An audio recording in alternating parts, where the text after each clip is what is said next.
Hi friends, Krista here. Thanks for stopping by Books and Jams yet again today. I hope that your March is starting out wonderfully, and for those of you participating in middle grade March, I hope that you have started with a great book or two already. I am talking to you today about all the books that I have on my shelves that are Newbery Award winners. I realized when I did my TBR, or after I filmed my middle grade March TBR, that I left off all of my Newbery books, which was a gross oversight since I have a bucket list item, dream, of reading all of the Newbery winners. And I also have a ton of Newbery honor books on my shelves that are, many of them are ones that I hope to read this March. So today I'm just gonna kind of do a shelf spotlight of all of my Newbery Award winners and then quickly run through the ones I own that are Newbery honor winners as well. I may not have an exhaustive list of the honor books, but I do have this list of the Newbery winners from 1922 until present day, excluding this current year's winner. For those of you who aren't aware, the John Newbery Award is given to a children's book each year. It's by the Association for Library Service to Children, which is a division of the American Library Association, and it's given to the author of the most distinguished contribution to American literature for children. So this is an American award given each year. There's a team of people who kind of meet multiple times throughout the year and decide on the most distinguished book for children. So I'm going to go through all the Newbery winner books that I own. I'm not going to talk about all the ones that I don't currently own because there's a ton of them, but I am going to talk about the ones I own, if I've read them or not, and I'm not going to really talk about what they're about, but you can consider them on my TBR if I haven't read them yet. But my ongoing forever middle grade TBR, I most definitely won't get to all of these this month, and I don't plan on it, but I do hope to read a couple of them this month. But the oldest winner that I have is 1944, so I have 22 years worth of award winners that I don't yet own. And I don't necessarily need to own all of these. I don't plan on owning all of these Newbery winners, but I'm thrilled that I have this little card that I found at the library so I can kind of cross them off as I go. I was going to make a page in a notebook, but the work is already done for me, so I'm just going to continue to use this. But in 1944, the Newbery winner was Johnny Tremain by Esther Forbes. And this was recommended to me to read this year, so hopefully I will get to this one in 2020.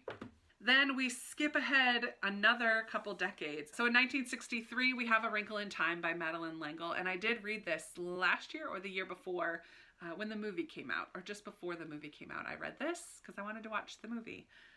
It's very weird, but I really liked it. I read this as a buddy read with Jess and Christina from Game of Tomes, who are not making videos right now. I miss those girls, but I really liked reading this with other people. I think that enhanced my enjoyment of it because it is a very strange book, but it was good. Then we already flip over to the other side. That's all that I have from this whole list too. But then we come into 1968 is from the Mixed Up Files of Mrs. Basil E. Frankweiler by E.L. Konigsberg. And I've seen this on a couple people's TBRs for this year, so I'm curious to see what they think of that. Then in 1969, The High King by Lloyd Alexander. This is from the Chronicles of Prydain series, and this is book 5. So it's interesting to me that the 5th book in a series won a Newbery Award. That's super interesting to me. So clearly I need to read the whole series if I'm going to read this one. So I've been slowly collecting them. I think I have 2, 4, and 5 now. So I need a couple more from that series before I can start reading it. I have The Summer of the Swans, which won the Newbery in 1971, and this is by Betsy Byers. A nice little book. I feel like I probably read this one as a child, but I honestly don't remember anything about it. Mrs. Frisby and the Rats of Nim, I've heard a lot about lately. This one I think is a movie as well, isn't it? Maybe that's why I've seen it. Some of you might be reading this for middle grade March. This one in 1972, and it was written by Robert C. O'Brien. In 1973, the winner was Julie of the Wolves by Jean Craighead George. And this is set in an Eskimo village about a young girl who is raised by wolves. Pretty cool. In 1977, we have Roll of Thunder, Hear My Cry. This is by Mildred D. Taylor. I have read this one. 1978's winner is Bridge to Terabithia by Catherine Patterson. oh, get the tissues if you're going to read this one. I've read this a couple different times, and this is a beautiful story, heartbreaking, and interesting to note that Catherine Pattison wrote this in response to an experience that her son walked through as a young kid, and kind of helped him process something that he went through as a child as well. So I thought that personal connection to the story was really interesting to learn. I did talk about this one in my TBR as a mystery. So if you're looking for a mystery, this is The Westing Game by Ellen Raskin. And this one won the Newbery in 1979. Then we skip ahead to 1986 when Sarah Plain and Tall won by Patricia McLachlan. This is a teeny tiny little book. I should put this in my TBR for middle grade March because it's so little. I could probably read it in like an hour. But I haven't yet read that one. I read this one last year or the year before, Number the Stars by Lois Lowry. This won the Newbery in 1990. This is a World War II historical fiction, and it's so good. Maniac Magee is the 1991 winner by Jerry Spinelli. Jerry Spinelli has written quite a few middle grade books, and this is often taught in classes or read to like 4th, 5th, 6th grade classrooms. So I read that when I was working in the school districts. The Giver won in 1994. This is the year I graduated from high school. And I had to read this for my children's lit class in college. So it was just a couple years old when I read this. So good. Kind of a dystopian world. Really enjoy this one. I don't love the rest of the quartet as much as this first one, but I definitely love this one. Walk Two Moons won in 1995. And this is by Sharon Creech. And I finally read this last year and loved it. Loved it, loved it. And if you're looking for a book about books or stories, this one could fit that because there is a storytelling aspect to this book. So definitely a good one. Last year, I read Out of the Dust by Karen Hesse.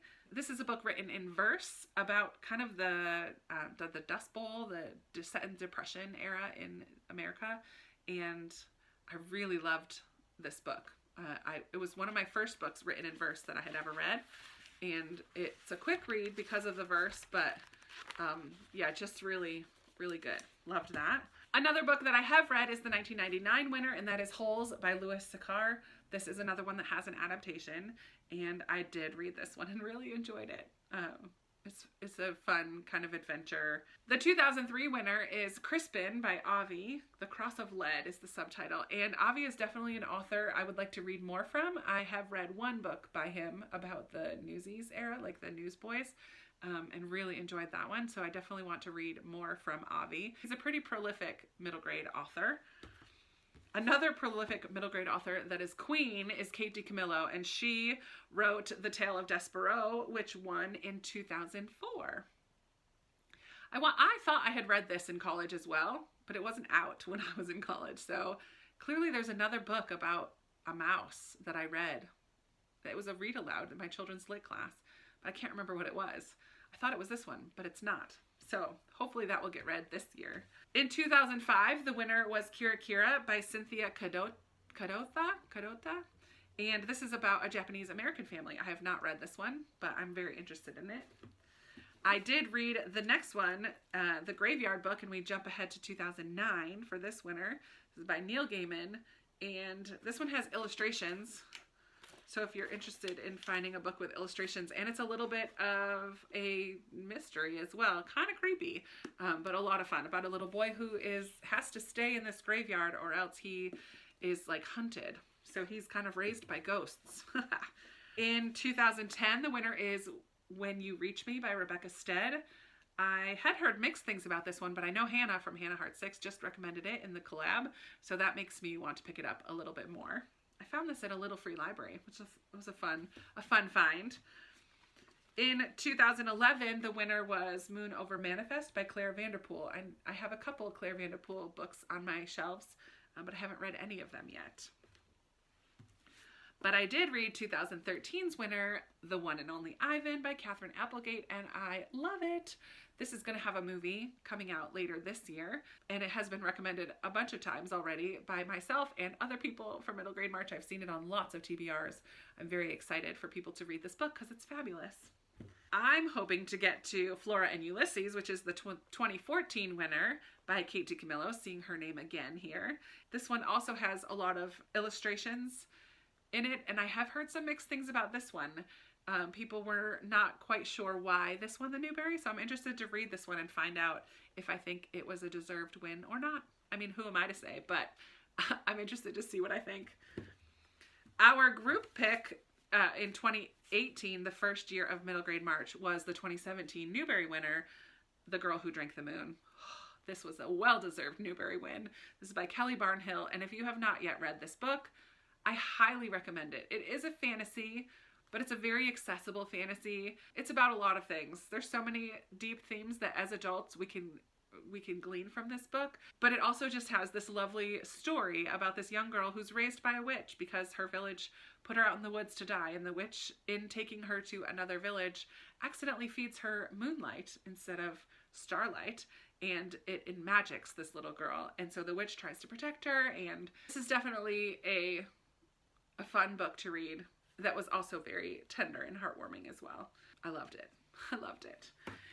I have read 2018's winner, Hello Universe by Erin Kelly, but I don't own it. And then I also have from the library this year's winner, New Kid by Jerry Craft. This one is an interesting win because it's the first time a full-on graphic novel has won the Newbery Award. So I'm very interested to read this. I've heard such good things about it. And I can't wait to dive into this one. And then I just wanted to real quick show you the Newbery Honor books that I have on my shelves as well. I don't have like a comprehensive list of these books. These are books that didn't win the award, but they were like honorable mentions basically. And each year they can, I don't know if there's a limit on how many. Some years there's only one honor book. Some years there might be 2 or 3 honor books. So I don't know which years these books were Newbery Honor winners. So I only have a couple that I have read so far. So I've read The Great Gilly Hopkins by Katherine Patterson. I had to read this in that children's lit class as well back in college days. I've read The Cricket in Times Square. I read this for Middle Grade March last year or 2 years ago, I don't remember, by George Selden. I've read Ella Enchanted by Gail Carson Levine. Fun Cinderella retelling. This could fit for a book about books or stories because it's a retelling of Cinderella. Fabulous little story there. Mr. Popper's Penguins I just reread this year to the kids that I nanny for, and we had a lot of fun laughing through this story. It's a fun tale. Don't watch the movie because the movie is awful, but I really liked this book. And then I have a ton of Newbery Honor winners that are basically all on my TBR. I believe our group pick, The Book of Boy, was an honor winner last year. I could be wrong about that, but I'll have to look that up because I think this one was. Then I have Princess Academy by Shannon Hale. I'm currently reading the Books of Bayern by Shannon Hale and loving it, so I definitely want to read all of her books. The Thief by Megan Whalen Turner. I have been recommended to read this one this year, so I'm hoping to get to this one in March. We'll see. Savvy I picked up by Ingrid Law because I remember Katie saying she really liked this one. This is an honor book, so I'm hoping to get to that one.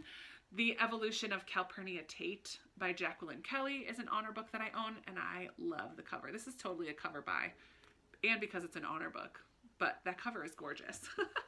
Here is book 2 in the Chronicles of Prydain book. This is The Black Cauldron. It won an honor in the year that it came out, which is kind of cool. The True Confessions of Charlotte Doyle. I have heard a lot of people recommend this one as another book by Avi. This is a lot of people's favorite book by Avi. I don't know if that's a male or female, to be honest. So, but I'm glad to own that one.